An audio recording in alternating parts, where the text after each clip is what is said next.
Welcome to the Django project, djblogger. This tutorial is part of a YouTube Django project playlist, which you can access in the video description. You can watch the whole course from the very beginning.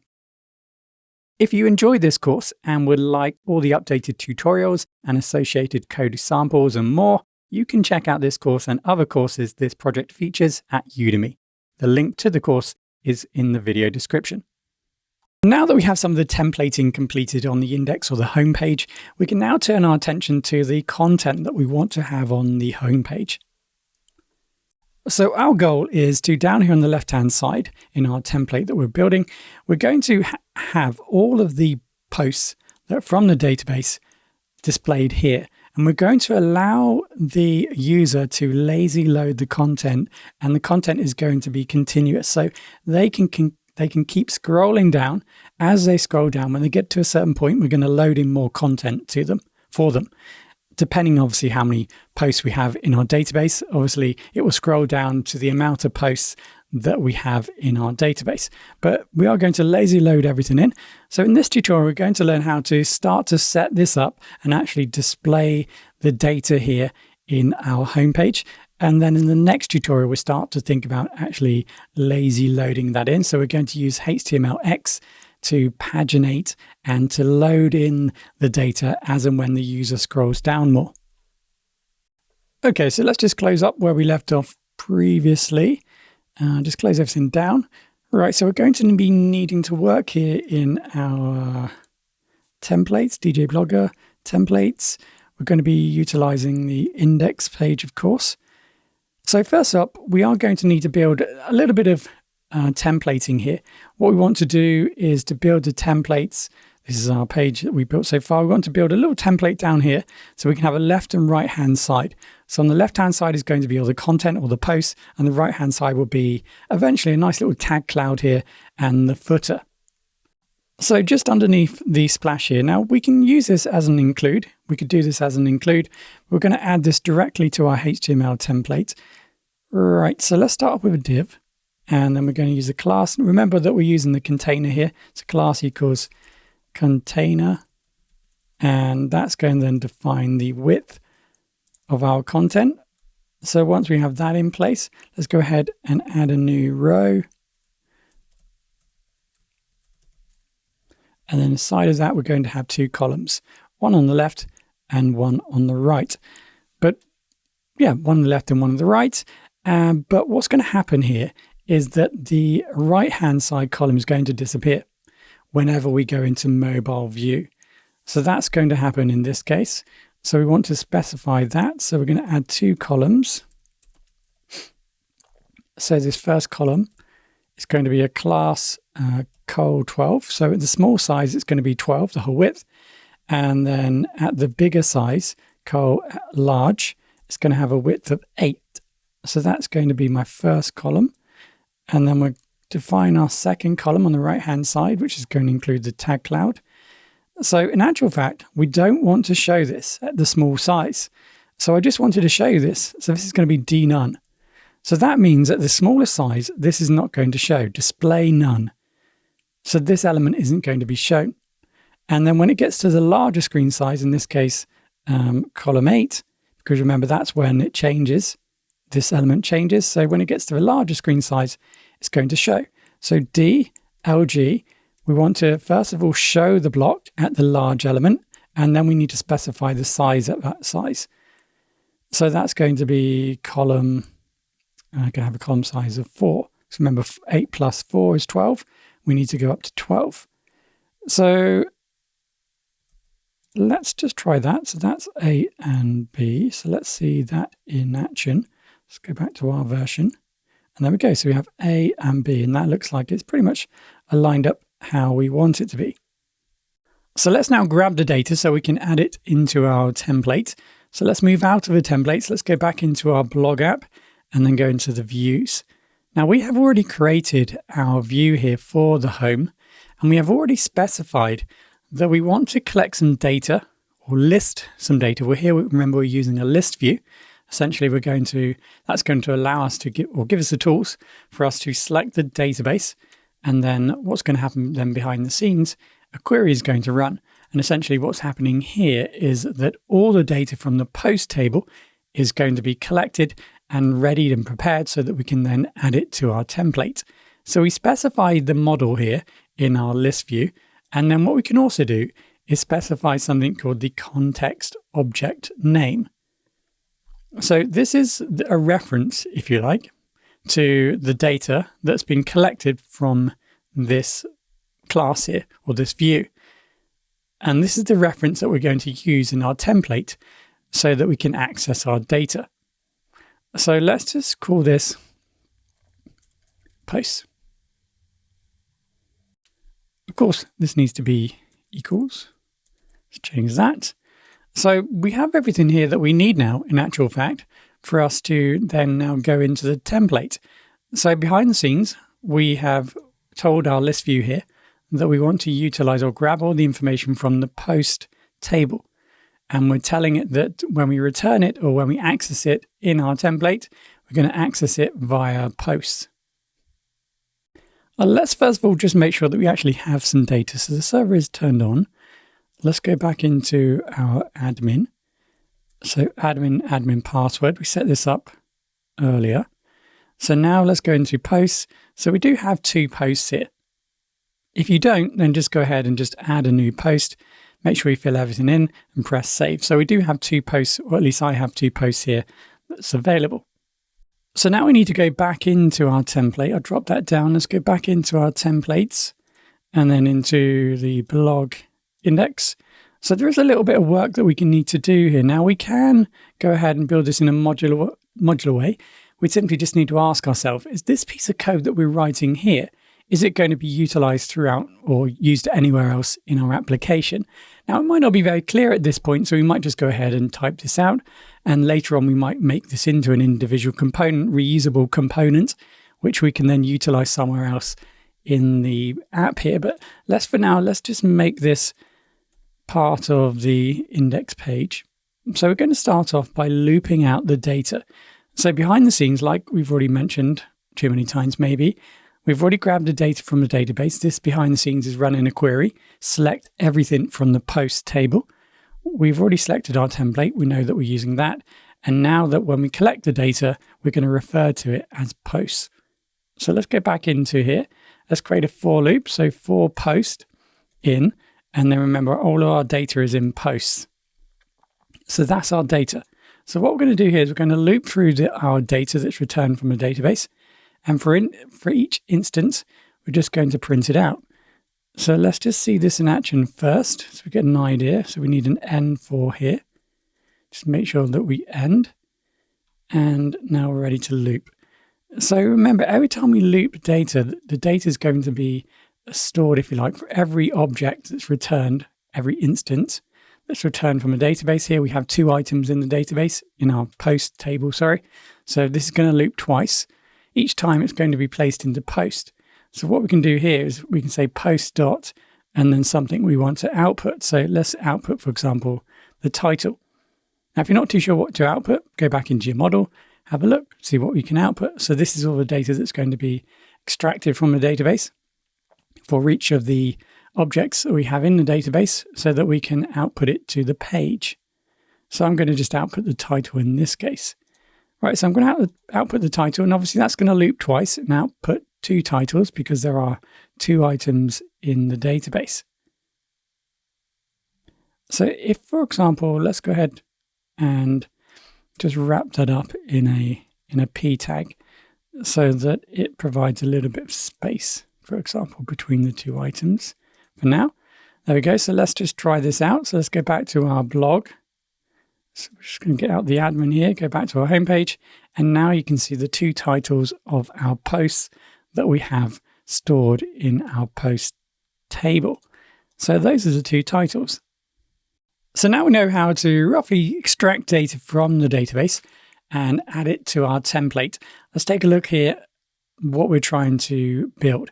So on the left-hand side here, you can see that we have the posts. So these are 2 posts that have been stored in the database.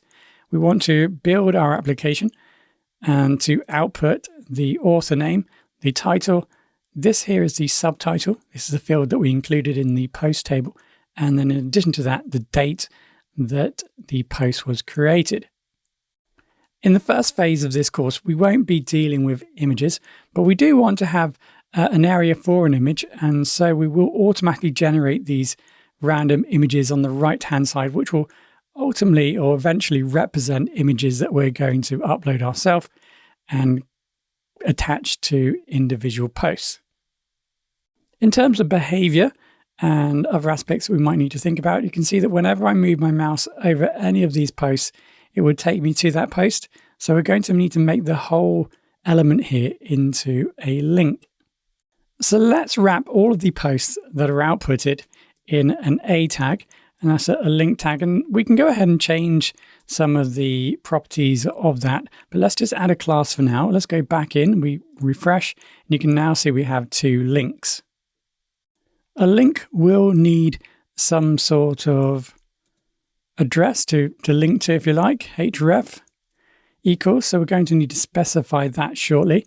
So we're going to need to specify, for example, how we're going to link from this to somewhere which correlates to a single page. So what we want, the behavior that we're trying to aim for, achieve here, is that when someone clicks on this post title, that takes them to the individual post. So like this, for example, here, that will take us to an individual post. Now we will be dealing with that individual post or building that individual post in the next section.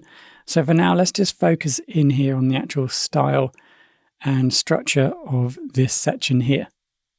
So we're going to wrap everything here in a div. So we're just thinking about the structure now of this section. So we're going to have this block, this div block, which is going to wrap everything nicely. And then in here, we're going to be building a card. If we go back into Bootstrap, let's have a look at components. We find that there's a card. So a card is essentially a container, a very common type of container or element you might find on a website. So here you can see if you're building, for example, an e-commerce store, you might have something like this or look something like that, for example, these type of components. So cards allow us to add different sections, and you can see that we can make different changes. We can add images and so on.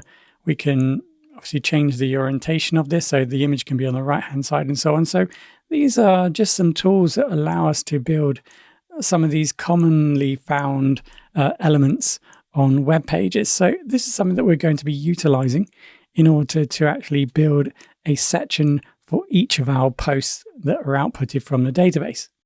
So we're going to specify here in our link. So we're going to be building a card. So div class, equals card. So let's go back and have a look. There we go. So you can see we've already got the start of our card here. We now have the border indicating where the card starts and ends, and our next card. And you can see that inside of our card, or everything is now linked. So notice as soon as you move the mouse over anywhere of our new card or block, which indicates a post, you can see that will then indicate the fact we can link from it. So we do want to remove the border. So let's do that first. So border 0. So let's give that a go. So you can now see that we've removed the border. Now you might want to keep the border there initially when you're trying to build the actual structure, because it can give you an idea of where you're working and the type of space that you're working within and the padding and so on. So that might be more beneficial, but we're going to just remove that for now. And let's add some padding. So let's go for padding bottom 3. So we're going to add some padding at the bottom and 3, and then padding bottom, when it's small and upwards, it's going to be 5. So let's give that a go. So now we have some padding in between the posts. So just go back to the one we're trying to build. So this is the padding here that we're kind of trying to define. So at this larger screen, it's going to be a padding bottom of 5. And then at a smaller screen, it's going to go to 3. So looking at the structure here, you can see that we have this element here. And on the right-hand side, we have an image. And this is all part of one card. So what we're going to do here is we're going to use another div block. We're going to add a row, and then we're going to specify the size of the left-hand side and the right-hand side. Now you can start to see that this is moving quite far to the right hand side. What we can do is if you move down to the bottom of your bar, let me see if I can just show this. And down the bottom here, you can see we have spaces. And what we can do is we can specify these spaces. If, for example, you have a very nested set of code and you want to just move it across a little bit more so you don't have to keep zooming out, etc., you can just specify the spaces here. So the indent spaces we can specify, for example, 2. And that would then reduce the size and thus kind of start to move the code a little bit further back.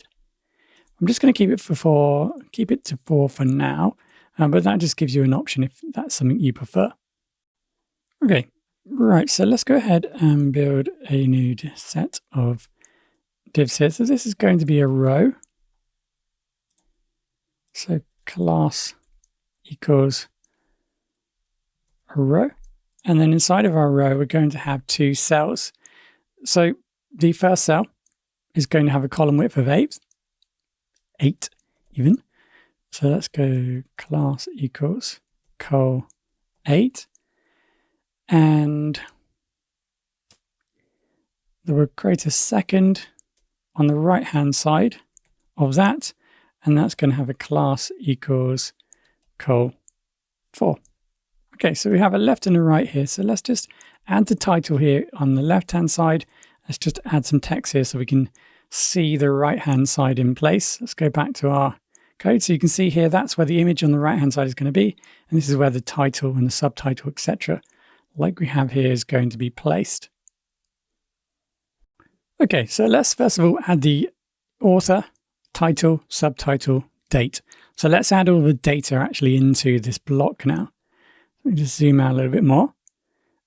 So inside of here, let's just remove that. So in this block, we're going to need, I'm going to use a span. Can be a block, I'm just going to use a span. Okay, class equals, and this is going to be deflex. So this is going to make it into a block. I didn't need to do that. I could just make it into a div. Okay, let's just do that instead. Makes more sense. So div, let's go for padding bottom 2. So we want a little bit of padding at the bottom. And then let's change the text to text body. Okay, so this is going to be the post author. Post.author. So let's just see that in action. Okay. So you can see here that this text is underlined, which is a little bit annoying. So we want to potentially deal with that. And what we can do here in the A tag, in the class here, because everything's wrapped here in an anchor tag, it means that all the styling is going to be applied to the text within this anchor tag. And the default setting, if you like, for any text within our anchor tag here is that it is blue, the text is blue, and it has an underline. So let's just get rid of some of this. So let's get rid of the underline. So text declaration, none. So that's going to remove, for example, the underlining. Okay, so I kind of forget that we're using card. So let's just add a new block here for the card body. You might be wondering why I use a card in the first place, considering that I'm making all these stylistic changes. That might be a good point. We could probably do without a card here, but we are utilizing some of the tools that it provides in terms of the alignment, etc. So let's go for card body, which is the body of the card. So we can specify some different elements here. We're going to change the padding to 0. So we don't want any padding at all. And then we'll add our author. We'll do that first. And then we'll go ahead now and add our title. So that's going to be a H1. So let's change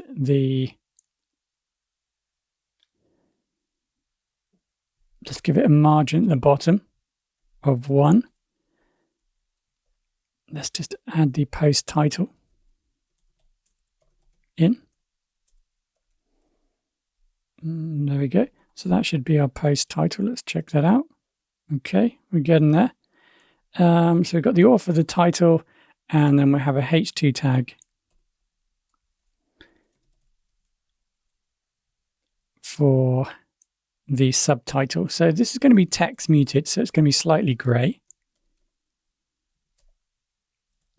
Okay, and then we'll go for the post subtitle. So that's the subtitle field. Let's give that a go. Okay, see the text is quite large. We're going to need to deal with that. So that's that in place. And then finally, we're going to have a section here for the date. Right, so let's give it a class equals. We're going to go for text muted again. And now let's specify the date. Right, so post.date. Oh, it was post.updated at. So that's when it was last updated. Give it a go. So notice straight away we have this output of the date here, November 28th, 2022, 11:28 AM. Now we don't want that, of course. We want to just slim that down slightly, that data. So we can, through the template here, specify what it is that we want to output using a template tag. So we're going to need the the line. Apologies, the vertical line character here, or pipe. And good luck finding that on your keyboard. And then date. And then we can specify what we want to output. In this case, the month. Let's give that a go. So here we got the month and the day. So capital M for the month and lowercase d for the day. So that gives us November 28th. That pretty much is in the same style now as what we want to achieve. So let's just get the content on the other side in place. Now for this, the image, we're going to be utilizing a template for this. We're going to be using like an online service, which is going to provide us an image automatically. So within our div here, actually we've got a div. So we don't need that, apologies. What we need here is our image. So let's grab an image, src equals.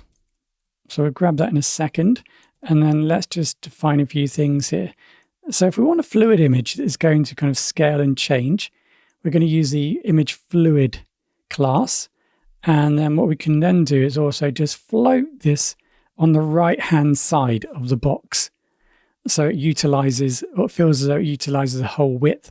Otherwise, if the image is a little bit small, there'll be a little bit more space on the right-hand side. So the image is going to be floated, if you like, on the right-hand side up to here. So it's always going to feel as though we're using the max width of this box. Okay, so add float end. And then that's pretty much it. So let's take a look at where we're going to find these images. So there are many different services that provide this type of service where you can grab a link and then it would display a random image. And you can use it as like a template holder, a placement holder for your image until you're ready to actually implement that within your system. So here we're just utilizing Pixum Photos. You can see that very easy to use. You just need to specify the link and then the size of the image that you want to use. So here we're going to use 205 by 115. So let's go ahead and I've already copied that in. So I'm just going to paste that in my link here. So you can see here that I'm using https pixum.photos/205 the width and then 115 the height. So with that in place, let's go back into our page. You can now see that we have a nice image. So it looks like we have some issues here with padding at the top here. We want to space it out from the line. So we want to do that globally, if you like, in this container. So we will use the container for that. So let's take the container and let's add some padding at the top. And that's probably going to be the same on both mobile and in a desktop view. So add some padding here. And you can see I'm also not too keen here on the spacing. So we're probably going to need to sort that spacing between as well shortly. But let's first of all sort out the font sizes. So for the subtitle, that's going to be pretty simple. We're going to be utilizing font size 6 from Bootstrap. And that's pretty simple and straightforward. Okay. Maybe just need to add some more text here to really view that correctly. But that looks like it's all good. And now we need to change the title. So let's give this a go. Let's go for font size 5. Let's give that a go first. It's looking okay. Maybe a little bit bigger. Font size 4. I think we just about hit the mark there. And then finally, just to add some color or add a correct color to it, let's go for text body. So that should just use the font color that's been utilized for our text in general. And we refresh the page and there we go. So it does look like it's a little bit bolder. The font does look a little bit bolder, so we need to add that too. This is going to be a font size bold. So let's just go for FS, font size bold, or font weight, sorry, font weight. Oh, what happened there? Let's go back to index. So that was font weight. And I'll spell bold as well quickly. There we go. Okay, font weight bold. There we go. So now we have our font weight bold. Now, one of the issues that you might have, like you can see here, is that your text runs too far. So for example, you want to try and make these, potentially try and make these very uniform in that they take up the same size. Each element here, or each post output will take up the same size, each block. So you want to potentially limit how many characters are shown. So to do that, you can do that directly within the template here. So within the title, let's use the pipe or the vertical line, and we can then specify the amount we want to truncate the title. So we use truncate characters, truncate char characters, and then we just need to specify how many we want to truncate it to. So let's just go for 20 so we can see it in action. So let's go back here and refresh on our page that we're working on. You can see that I've typed that in incorrectly. So post title trun, TURN, CATECHARS.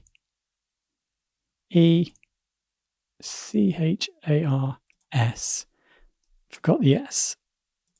Okay, there we go. So you can't see that. So let's just take it down to 10. So eventually what's going to happen, you can see here that ... So Django will provide characters up to the number you specified and then ... And that will prevent you from potentially using too many lines if you want to have this uniformed approach. So we're going to set that to 80, which should be just about enough for you to have text in 2 lines, a title in 2 lines. That's what we're going to try and go for. And of course, you can utilize that also in the subtitle. Now, you might choose, for example, not to do it that way. If you go into models and your subtitle, you might specify the max length for your subtitle, and that will prevent you from having to do that and force the user to have to think about a subtitle in a much shorter, smaller character size. So I just noticed why our padding wasn't working. So here on line 14, we didn't specify that. So let me just put that back. Padding bottom 5, and that will sort out the padding between the posts as well. There we go. So we're pretty much there. We might want to add a little bit more padding there, but we're good to go, I think, at this point. So we now have this section of our page where we are now outputting all of our posts onto the index page, our home page. Something that we need to do before we move on to the next section is to think about how this is going to scale down. You can see the behavior here. As it scales down, the image scales down. It stays on the right-hand side, but you can see that the text is a lot smaller here. And in addition to that, we also lose the subtitle. So that's what it's going to look like in a mobile view. If we go back to our example that we're building. If we scale this down, you can see that the text doesn't scale down very well at the moment, the title of the text. And in addition to that, the subtitle doesn't disappear. And you can see that the admin text also scales down. And we probably also need to scale down the date it was last updated as well to correspond to maybe the size of the admin. So for this, we're going to go back into the index.html. Let's look for where we loop out the post information. We'll look for the loop here. This is where the loop starts. And let's go ahead and put make a custom CSS class. So this is going to be an infinite scroll feature. So let's call it infinite scroll. Let's just scale that down a bit. Scroll. Let's call this infinite scroll. Inf scroll. Okay, so that's going to be the class. Let's go back into our CSS. If we can find it, it's going to be in our static folder. Inside of here, we've got the main CSS. So let's create a new entry here. So inf scroll, you can call it whatever you like, of course. So here we want to set it up so that it applies to the H1 within that component. So let's go ahead and style that. So what we're going to do here is we want to set the font size. So we're going to have two font sizes for this. We're going to keep this kind of static, if you like. So the biggest screen size is going to be 22 pixels, for example. And then let's change the font weight is going to be the same throughout. So we don't need to apply that. That's already applied within our Bootstrap CSS on our page. So let's change the letter spacing a little bit. Let's go for minus 0.6 pixels. Okay, so let's go back and have a look to see what happens. You can see that the text is slightly compressed now and is around about the same size. So what we want to do is when we get to a certain size, we want to then scale the text down. So let's go back in here. Right, so here we're going to use an app media only. Or an app media. So this is going to be a way of detecting or determining the style at a particular screen width. So we can do this manually. So we're going to say media only, screen, and max. We're going to change the max width to 768 pixels. So this should correspond to a breakpoint. Let's see if we can go back to our breakpoints here in layout, breakpoints. So we can see here we're set. So basically when it goes above 768, then we're in medium. So we're going to specify this font here to be applied after 768, and then anything before that, so anything before 768, we're going to apply a different style. And what we're going to do here is we're going to apply this to, apologies, got it wrong.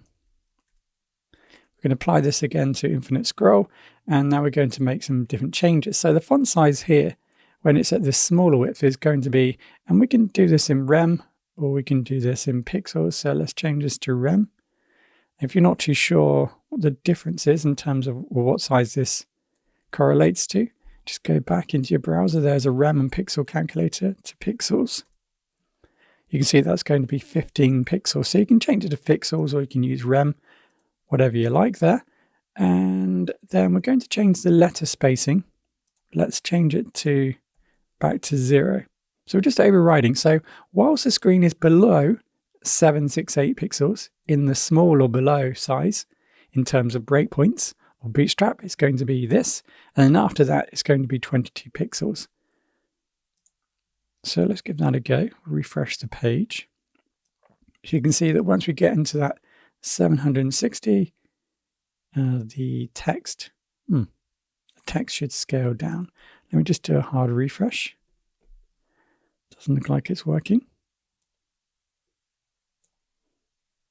So if something doesn't work, what you can do here is just to check to see if, for example, the CSS is being picked up. So a hard refreshed here. On the Mac, I press Shift, Command, and R, and that hard refreshed, just in case it's caching any of the information and using the old style sheet. And then I right click again and just inspect.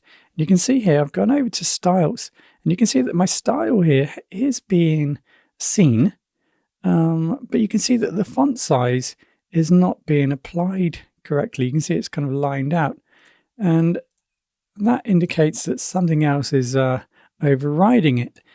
So let's take a look. So you can see that the font size 4, you can see that font size 4 is taken over, and that's the actual size of the font we're using. So if we go back to the code here, if you remember, we applied font size 4 to our H1, and that's being then utilized. So essentially what's happening here is that CSS is going to be read in a kind of hierarchical approach. So for example, if we had some CSS here and then some CSS here, the computer's going to read this first CSS, apply the style, and then it's going to read the next one and apply that style and overwrite the one before.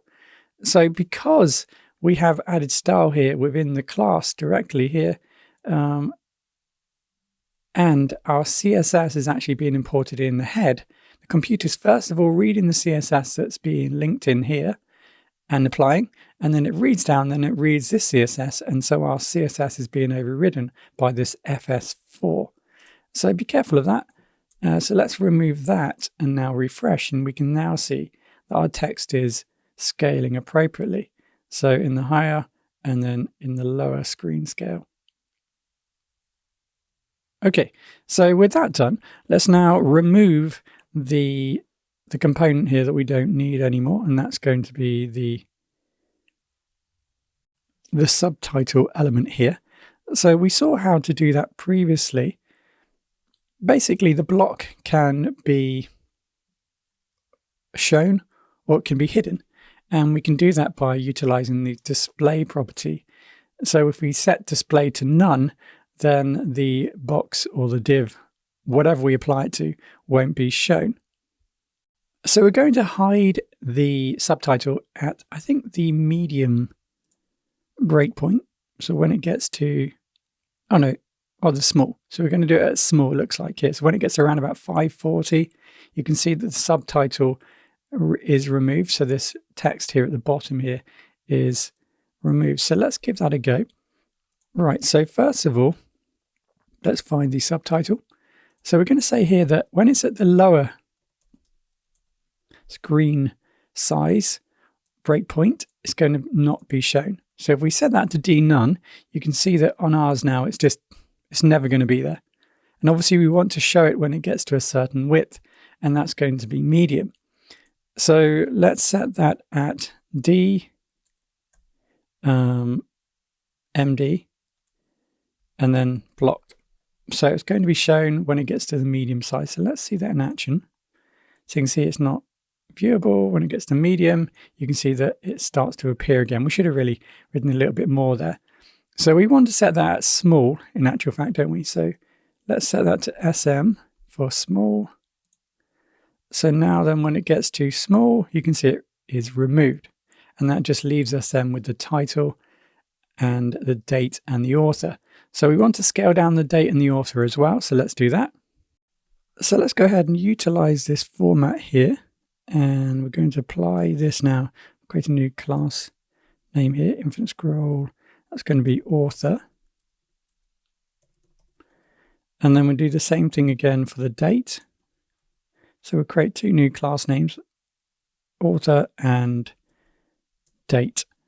So now what we can do is go back into our CSS within this same area here in our media only. So this is only going to be applied when it gets into the smaller size. Let's add those in. So that's going to be the author. So we can apply something to the author, and then we can do the same thing for the date. We change that size as well. Now we can do them both together because they're probably going to be the same size, right? So let's apply it to both the author and then to the date.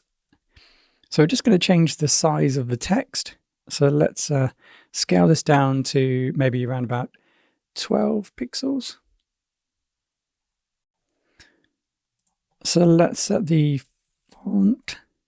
font size to 0.8125 rem. So let's go back. So you can see that they're both now a lot smaller. And then when it gets a little bit larger, you can see that they're a little bit larger. So when it gets past that 700 and something breakpoint we've set, you can see that this text scales back up. Now you have noticed that for some reason now the admin has changed color. So let's go back into our index here. So the author here, oh, looks like we've got an N here by mistake. That's why. So it should be changed back now. There we go. Okay, so I think we're just about good there. I think that pretty much represents what we wanted to achieve at this point.